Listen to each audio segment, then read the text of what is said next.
Hi hello வணக்கம். இன்னைக்கு zone ஆல்வர்க் டைரக்ஷன்ல வெளியான ட்ரபுள் இந்த படத்தினோட ஸ்டோரி பத்தி பார்ப்போம். இந்த படத்தினோட ஸ்டோரி பார்க்கறதுக்கு முன்னாடி நம்ம சேனல்ல நீங்க சப்ஸ்கிரைப் பண்ணி வச்சுக்கோங்க. இந்த படத்தை மற்ற படம் வந்து ஸ்வீடன்ல எடுக்கப்பட்ட படம்.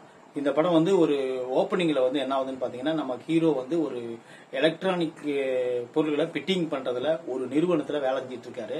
அவர் என்ன பண்றாருன்னு பாத்தீங்கன்னா, ஒரு டிவி எடுத்துட்டு போய் ஒரு வீட்டுல பிட்டிங் பண்ண போவாரு. போன உடனே அந்த வீட்டுல வந்து அவருக்கே தெரியாம ஒரு கொலை நடக்கும். அந்த கொலை வந்து இவருதான் பண்ணிட்டாருன்னு சொல்லிட்டு அந்த கொலை செய்யப்பட்டவருடைய மனைவியும் போலீஸும் அப்படிதான் நம்புவோம். அவர் என்ன பண்றாருன்னு பாத்தீங்கன்னா 18 வருஷங்கள் சிறை தண்டனை போட்டுருவாங்க. அவருக்கு செய்யாத குற்றத்துக்காக அவரு ஜெயிலுக்குள்ள போயிடுவாரு. போன உடனே இதை வந்து ஒரு பொய்யான ஒரு கேஸ்ன்னு சொல்லிட்டு அங்க இருக்கிற ஒரு பெண் அதிகாரி வந்து போராடுவாங்க. இன்னொரு அதிகாரி வந்து என்ன பண்ணுவாங்க பாத்தீங்கன்னா, அவர் வந்து எப்படியே தண்டனை வாங்கி கொடுத்துடணும் அப்படின்னு சொல்லிட்டு நினைப்பாங்க. அவங்க ரெண்டு பேரும் என்ன பண்றாங்க பாத்தீங்கன்னா, ஒரு பக்கம் காப்பாத்துறது, இன்னொரு பக்கம் கொல்றது, இந்த மாதிரி ஒரு சீன் நடந்துட்டு இருக்கும். உள்ளுக்குள்ளேயே அவங்களுக்குள்ளேயே ஒரு அரசியல் நடந்துட்டு இருக்கும். அதுக்கப்புறம் ஜெயிலுக்குள்ள ஒரு ட்ரக்ஸ் உபயோகப்படுத்துற ஒரு பெரிய ஒரு கேங் இருக்கும்.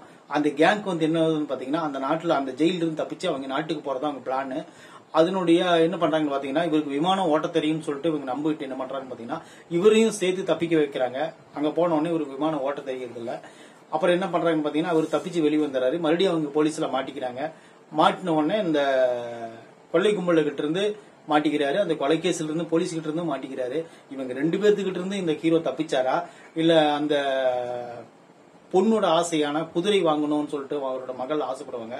அதன்படி குதிரை வாங்கி அந்த பெண்ணோட சந்தோஷமா வாழ்ந்தாரா, டைவர்ஸ் ஆன மனைவிய மறுபடியும் அவர் சேர்த்துக்கிட்டாரா அப்படிங்கறதுக்கெல்லாம் மொத்த விடையும் இந்த ட்ரபுள் படத்தினுடைய கதை.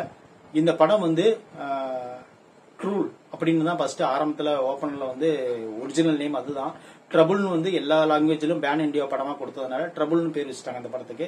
இந்த படத்தில் நடிச்ச நடிகர்கள் எல்லாமே சூப்பரா நடிச்சுக்கிறாங்க. அதுவும் குறிப்பா சொல்ல போனா அந்த ஹீரோ வந்து பர்ஃபெக்டா ஒரு காமெடி கலந்த ஒரு ஆக்ஷன் ஹீரோவா நடிச்சிருக்காரு. அது உண்மையிலேயே ரசிக்கத்தன்மையா இருந்துச்சு.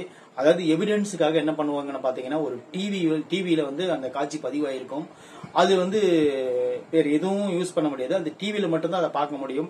வேற எதுலயும் அவங்க காப்பி பண்ண முடியாத சூழ்நிலை இருக்கும்.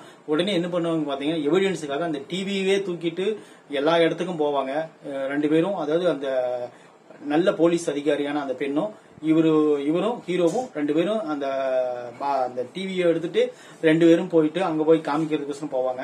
அந்த டிவியும் உடைச்சிருவாங்க. அது மாதிரி ஏகப்பட்ட காமெடிகள் அந்த படத்துல உண்மையிலேயே நல்லா இருக்கு. நீங்க பாத்தீங்கன்னா கண்டிப்பா என்ஜாய் பண்ணுவீங்க. இந்த படம் வந்து ஓப்பனிங்ல இருந்து கடைசி வரலும் ஹீரோ மட்டும்தான் அந்த படத்துல ஃபுல் அண்ட் ஃபுல் நம்மளுக்கு காட்டப்படுறாரு. அவரோட சீன்கள் தான் அதிகமா இருக்கு. அது போக இந்த படத்துல இன்னும் நடிச்ச நிறைய நடிகர்கள் வந்து உண்மையிலேயே அவங்களோட பெர்ஃபார்மன்ஸ் கரெக்டா கொடுத்துருக்காங்க. அந்த ட்ரக்ஸ் அடிக்டா வர அவங்க எல்லாம் உண்மையிலே வேற லெவல் நடிச்சிருக்காங்க. இந்த படத்தை கண்டிப்பா நீங்க பாத்தீங்கன்னா ஒரு டைம் பாத்தீங்கன்னா கண்டிப்பா என்ஜாய் பண்ணுவீங்க. இந்த படத்துக்கு வந்து நம்ம கண்டிப்பா ஒரு 55 to 60 மார்க்குள்ள கொடுக்கலாம். இந்த படம் உண்மையிலே அதுக்குண்டான ஒர்த்தான படம் தான். தேங்க்யூ.